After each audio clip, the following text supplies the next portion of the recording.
Imagine a Christmas morning where the tree is lit by open flames, or where you find actual coal in your stocking for bad behavior. Here are 10 Christmas traditions you'll no longer find today.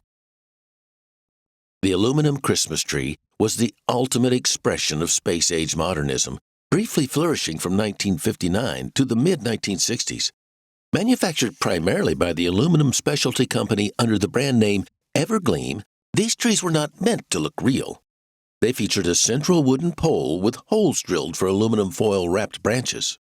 Because the metal was conductive, you could not string electric lights on them for fear of a short circuit. Instead, the trees were illuminated by a rotating color wheel placed on the floor, which projected changing spots of red, blue, green, and amber onto the shimmering foil. They were marketed as the clean, modern, needle-free future of the holiday. However, the trend was famously killed by pop culture. The 1965 broadcast of A Charlie Brown Christmas explicitly mocked aluminum trees as a symbol of commercialism. The market collapsed almost overnight, and by the late 60s, Americans had returned to natural pine or realistic-looking artificial trees. Roasting chestnuts on an open fire is perhaps the most famous lyric in Christmas music, yet few modern Americans have ever actually done it. In the late 19th and early 20th centuries, the American chestnut tree was the dominant hardwood species in the eastern U.S., accounting for 1 in every 4 trees. During the holidays, street vendors in cities like New York and Philadelphia would sell bags of hot, roasted chestnuts for a nickel. The nuts were sweet, plentiful, and a staple of the winter diet. However, this tradition was destroyed, not by a change in taste, but by an ecological catastrophe. In 1904, a fungus known as the chestnut blight was introduced to the U.S., likely on imported trees.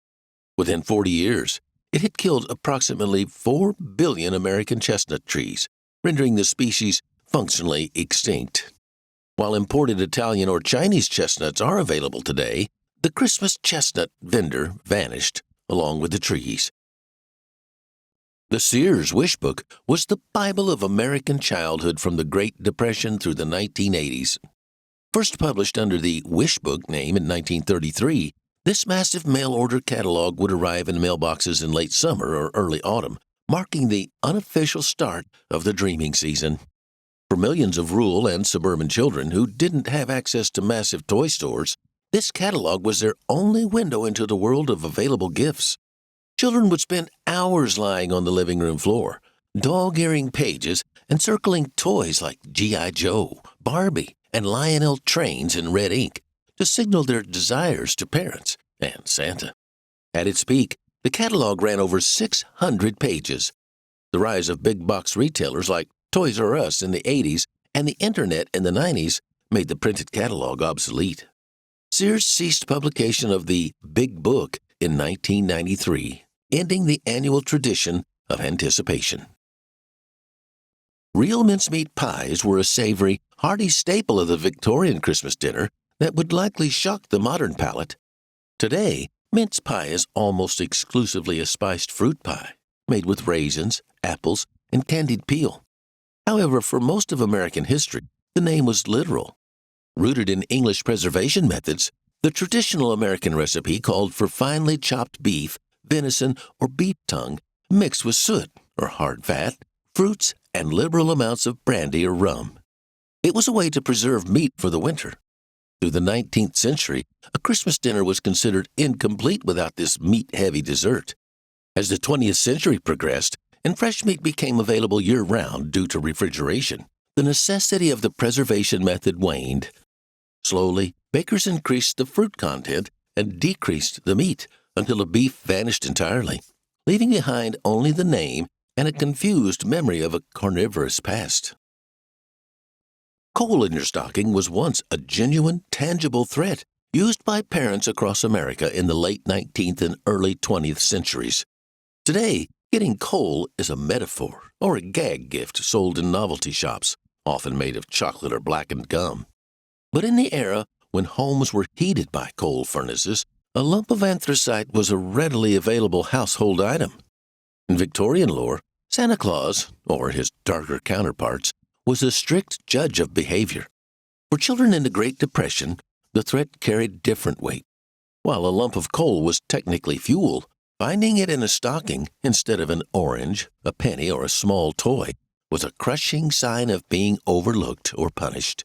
As central heating shifted to oil, gas, and electricity in the post-World War II era, most suburban homes no longer had a coal chute or a bin in the cellar. The threat gradually evolved from a physical reality into a cultural idiom. Lead tinsel, often called icicles, was a shimmering staple of American Christmas trees from the 1920s all the way through the 1960s. Unlike the fluffy plastic garlands used today, this vintage tinsel was made of thin strips of lead foil. It was heavy, meaning it hung perfectly straight down from the branches, creating a realistic icicle effect that plastics simply cannot mimic.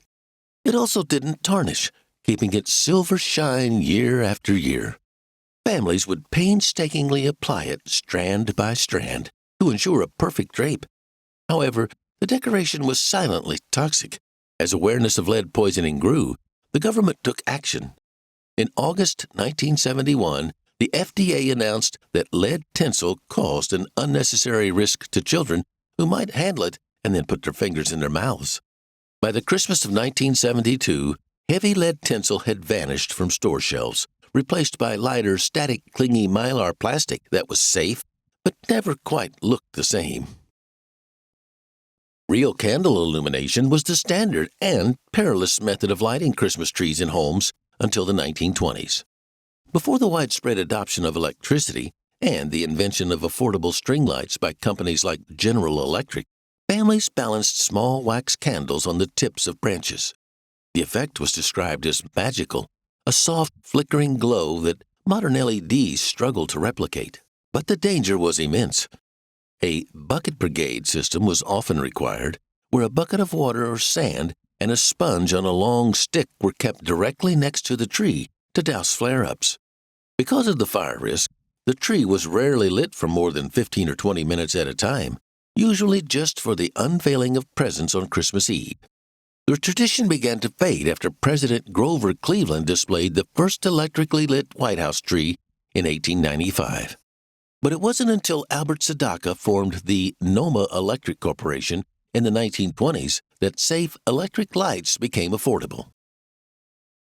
Downtown department store window gazing was a primary form of holiday entertainment from the 1880s through the 1980s.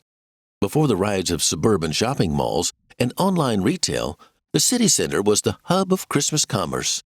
Giants like Macy's in New York, Marshall Field's in Chicago, and Wanamaker's in Philadelphia spent months designing elaborate displays behind plate glass. These weren't just mannequins wearing clothes. They were complex animatronic narratives telling stories like A Christmas Carol or The Night Before Christmas.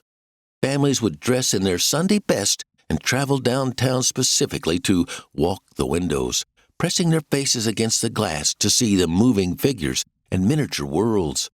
While a few flagship stores still attempt this, the decline of the downtown department store and the shift to online shopping has largely ended the era of the window display as a holiday destination for families. Oyster stew on Christmas Eve is a culinary tradition that has largely faded from the mainstream American consciousness.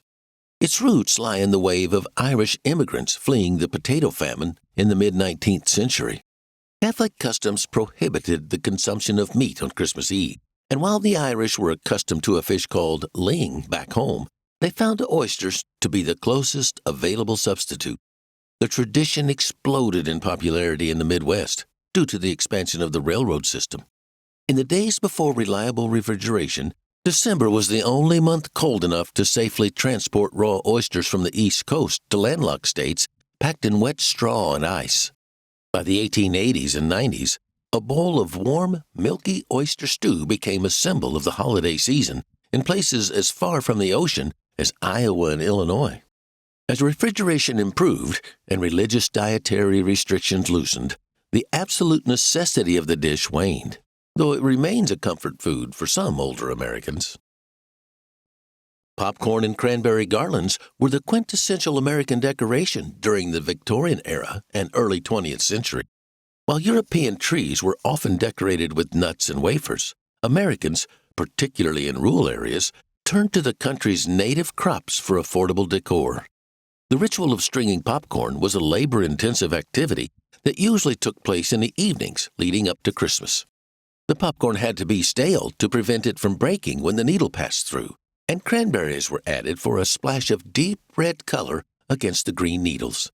In some regions, the popcorn was even dyed with food coloring to create multiple colored strands.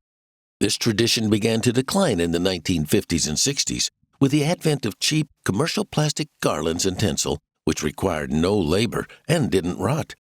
While some families still string popcorn as a craft activity, it is no longer the primary method of decorating the family tree. So, which of these past Christmas traditions would you bring back? Let us know your favorite in the comments below.